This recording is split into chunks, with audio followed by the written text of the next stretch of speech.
नमस्कार, आप देख रहे हैं न्यूज इंडिया। मैं हूं आपके साथ पूजा मोहन पांडे। तबले की थाप से दुनिया का दिल जीतने वाले जाकिर हुसैन साहब का निधन हो गया। 73 बरस की उम्र में उन्होंने अमेरिका में आखिरी सांस ली। वो लंबे समय से बीमार चल रहे थे। जैसे ही उनके निधन का समाचार आया, पूरा देश गमगीन हो गया, शोक में डूब गया। कहते हैं पूत के पांव पालने में ही दिख जाते हैं। 12 बरस की उम्र में तबला वादन का जो सिलसिला शुरू हुआ, वो उनके जीवन की आखिरी सांस तक, जी हाँ, आखिरी सांस तक जारी रहा।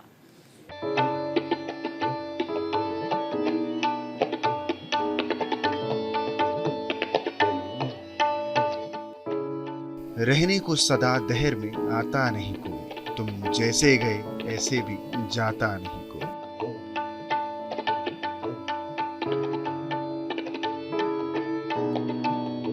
16 दिसंबर 2024 सुबह जब पूरा देश जाग रहा था, रात की काली घटा छट रही थी, ठीक उसी वक्त 7 समंदर पार अमेरिका से ऐसी खबर आई जिसने पूरे देश को गमगीन कर दिया। वो भारत माता के सच्चे लाल थे, जिसने अपनी कला से पूरी दुनिया को अपना कायल कर लिया था। लंबी बीमारी के बाद आखिरकार उसने दुनिया को अलविदा कह दिया था। हम बात कर रहे हैं मशहूर तबला वादक उस्ताद जाकिर हुसैन साहब की।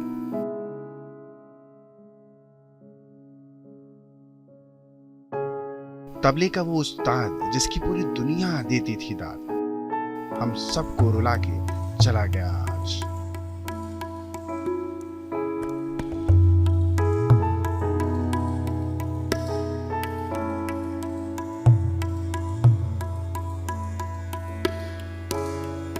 तिहत्तर साल की उम्र में मशहूर तबला वादक जाकिर हुसैन का निधन हो गया।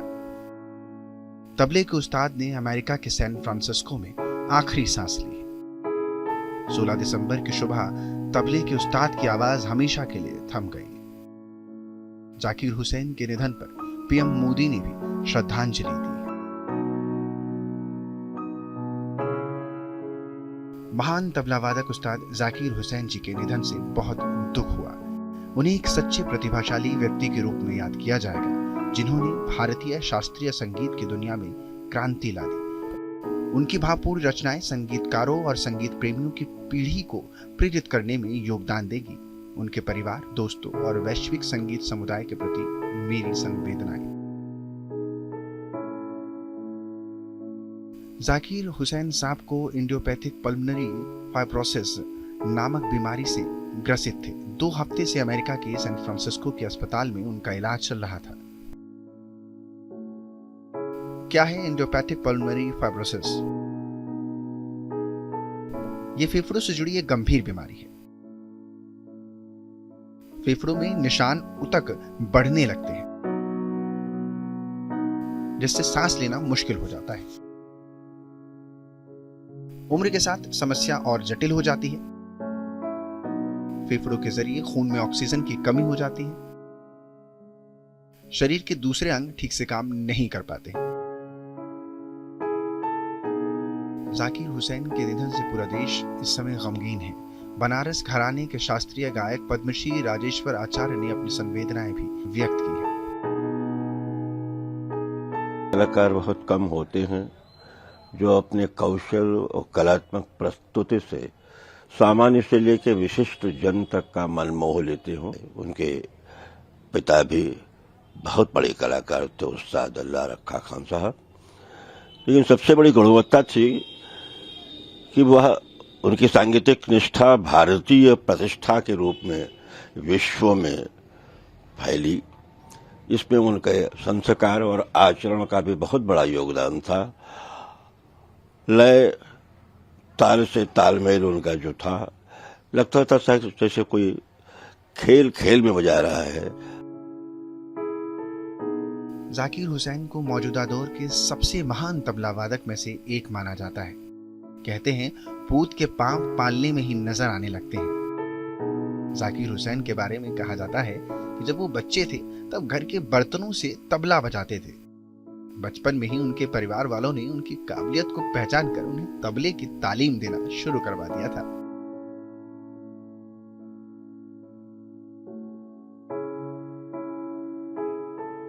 सदी के सबसे महान सितार वादकों में से एक पंडित रविशंकर के साथ उस्ताद जाकिर हुसैन की जुगलबंदी को पूरी दुनिया मुरीद थी।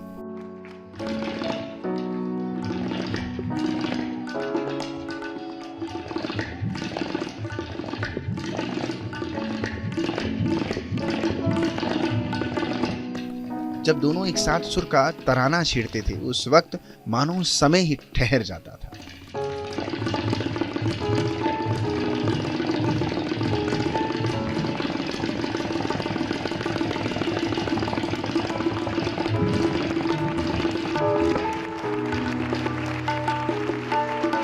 तबले की थाप से दुनिया का दिल जीतने वाले जाकिर हुसैन का जन्म 9 मार्च 1951 को मुंबई में हुआ था। मुंबई के सेंट माइकल स्कूल में उनकी शुरुआती पढ़ाई हुई थी। मुंबई के ही सेंट जेवियर कॉलेज से उन्होंने ग्रेजुएशन किया था। 12 साल की उम्र में उन्होंने पहली बार तबले से परफॉर्म किया था। उस्ताद जाकिर हुसैन की शख्सियत का अंदाजा इसी बात से लगाया जा सकता है कि महज 11 साल की उम्र में उन्होंने अमेरिका में पहला कॉन्सर्ट किया था।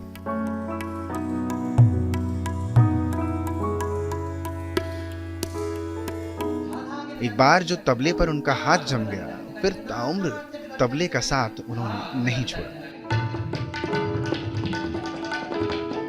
6 दशकों तक उन्होंने लोगों का मनोरंजन किया। 62 साल तक देश दुनिया में अपने तबला वादन से लोगों का मन मोहते रहे। देश से बाहर तबले को दुनिया में अंतर्राष्ट्रीय ख्याति दिलाने में उनका अहम योगदान माना जाता है।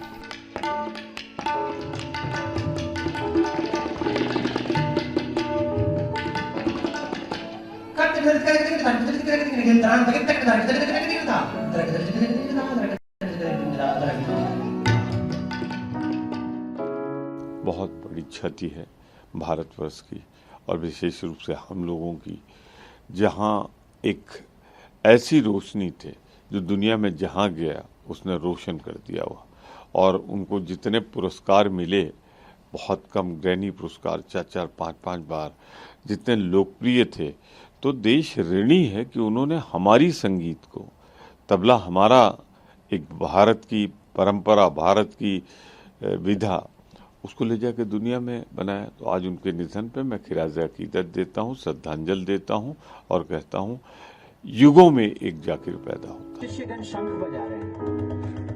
जाकिर हुसैन सबसे बड़े तबला वादकों में से एक थे। अपनी वादकी में हमेशा वो समा बांध दिया करते थे। कभी वो अपने तबले से डमरू की आवाज निकालते, मानो ऐसा लगता कि भगवान शंकर कैलाश पर्वत पर डमरू बजा रहे हैं।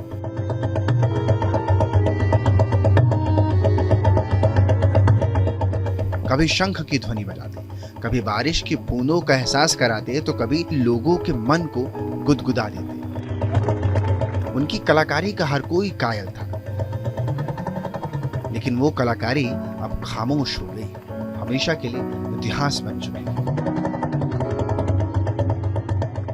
तबले का उस्ताद हमेशा के लिए खामोश हो चुका है।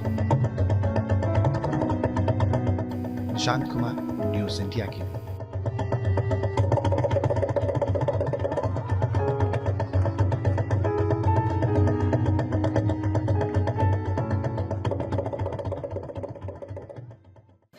कहानी खत्म हुई, और ऐसी खत्म हुई कि लोग रोने लगे तालियां बजाते हुए। कला के फनकार, तबले के सबसे बड़े उस्ताद हम सबको रुलाकर चले गए। जाकिर हुसैन साहब के निधन से संगीत के एक युग का समापन हो गया। उस्ताद जाकिर हुसैन तबले को हमेशा आम लोगों से जोड़ने की कोशिश करते रहे। उनकी कला का हर कोई कायल था। तबले पर उन्हें महारत हासिल थी। 37 साल की उम्र में पद्मश्री का सम्मान पाने वाले वो सबसे कम उम्र के व्यक्ति थे। वो अपने पीछे पत्नी और 2 बेटी छोड़ गए हैं। तबला वादन में थे उस्ताद,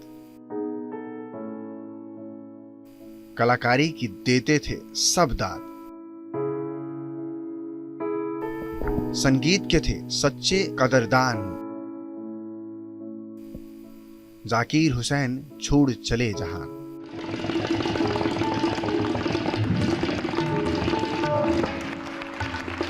कहानी खत्म हुई और ऐसी खत्म हुई कि लोग रोने लगे तालियां बजाते हुए।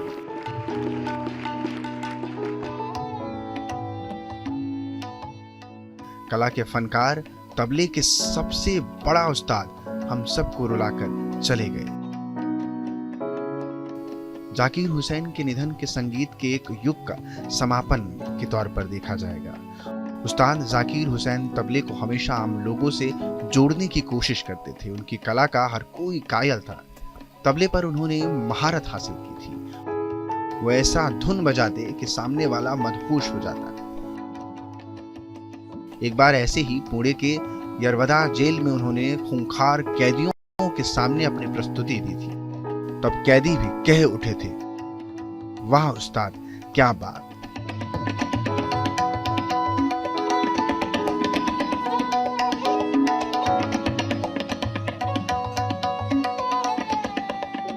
संगीत जगत का अपूरणीय क्षति है और हम ये कह सकते हैं कि वह विश्वविख्यात थे, विश्व